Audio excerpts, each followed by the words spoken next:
Il y a des pistaches qui sont mangeables, mais enfin, ce n'est pas des vrais pistaches.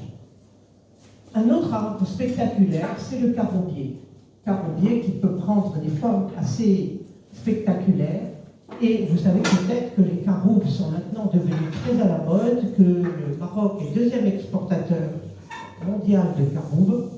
Les voilà, elles sont encore vertes, et puis quand elles seront sèches, un peu noires, elles seront ramassées et exportées. Et actuellement, on fait beaucoup de produits de cosmétiques ou alimentaires avec les caroubes, à tel point que maintenant, c'est devenu vraiment une culture d'exportation.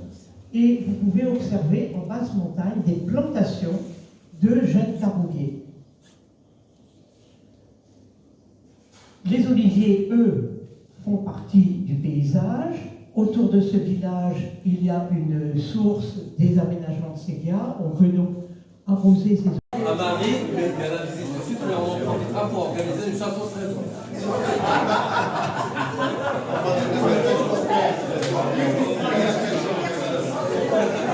Dans une situation économique plus que précaire. Et donc j'ai tout mis en stand-by, tout. Et Marie me reparle du Tasrimout, elle me dit mais viens faire la rando. Donc je fais la rando du Tasrimout avec Marie, et puis moi je suis tombée sous le charme là, de ce plateau là, que vous voyez là. C'est magnifique, c'est une histoire incroyable. Donc moi je suis tombée complètement amoureuse de ce site. Juste après Zenzal, quand on a eu le séisme, le premier week-end après le séisme, on est repartis toutes les deux pour voir si nos ruines n'étaient pas plus en ruine.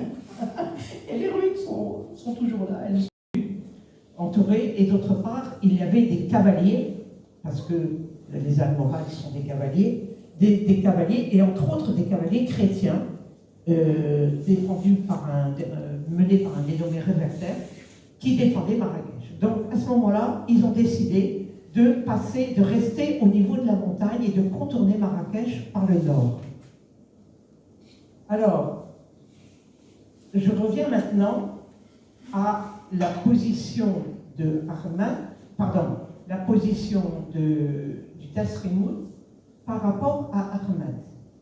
Je suis là, je domine la vallée du Gadji. Vous apercevez cette montagne qui s'appelle le Jebel Sal, entre Gadji et Ourika.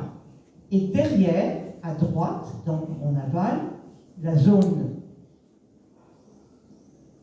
là voilà, ça c'est Jebel Ahmed actuel, là où il y a les constructions, les taches blanches.